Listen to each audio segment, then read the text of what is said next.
السلام علیکم ورحمۃ اللہ وبرکاتہ۔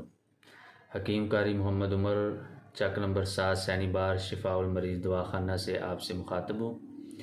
آج میں جس موضوع پر بات کرنا چاہتا ہوں وہ ہے جوڑوں میں درد۔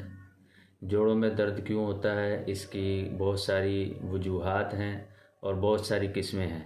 ان میں سے ایک قسم آج میں بیان کر رہا ہوں۔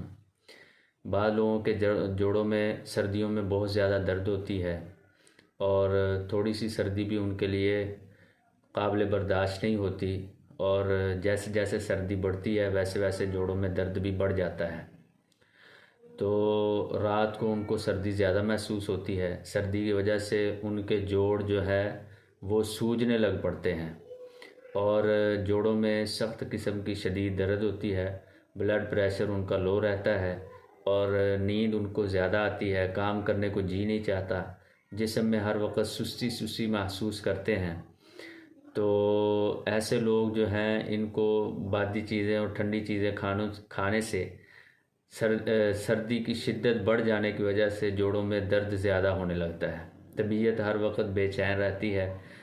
مریض جو ہے وہ اس کا جسم جو ہے بستر کے ساتھ لگ کر رہ جاتا ہے، کام کرنے کے قابل نہیں رہتا۔ اگر بر وقت اس کا علاج نہ کیا جائے تو جوڑ کام کرنا چھوڑ دیتے ہیں، ان میں وہ طاقت نہیں رہتی، وہ حس نہیں رہتی، اور جس کی وجہ سے مریض جو ہے وہ بیچارہ چلنے پھرنے کے قابل نہیں رہتا۔ ایسے مریض جن کو چلنے پھرنے سے اور کام کرنے سے جوڑوں میں درد میں کمی محسوس ہوتی ہو اور رات کو جوڑوں میں درد زیادہ محسوس ہوتا ہو، سردی زیادہ لگتی ہو، ٹھنڈ زیادہ لگتی ہو اور سردی کا بخار انہیں ہو جاتا ہو، جسم کانپنے لگ جاتا ہو، ایسے لوگوں کے لیے 2 نسخے ہیں جو بہت ہی عمدہ قسم کے ہم تیار کرتے ہیں۔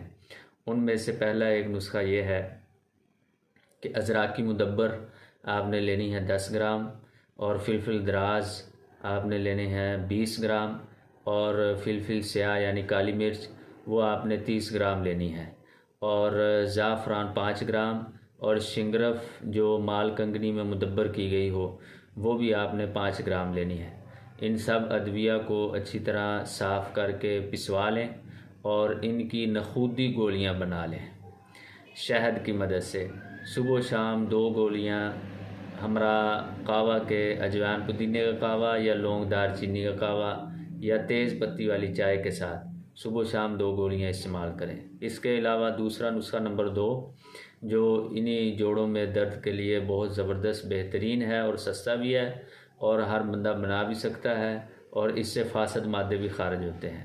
اس میں آپ نے لینے ہیں لونگ 10 گرام، دار چینی 20 گرام، جائفل 20 گرام، جلوتری 20 گرام، اور مسبر 30 گرام، اور ہنزل بھی 30 گرام۔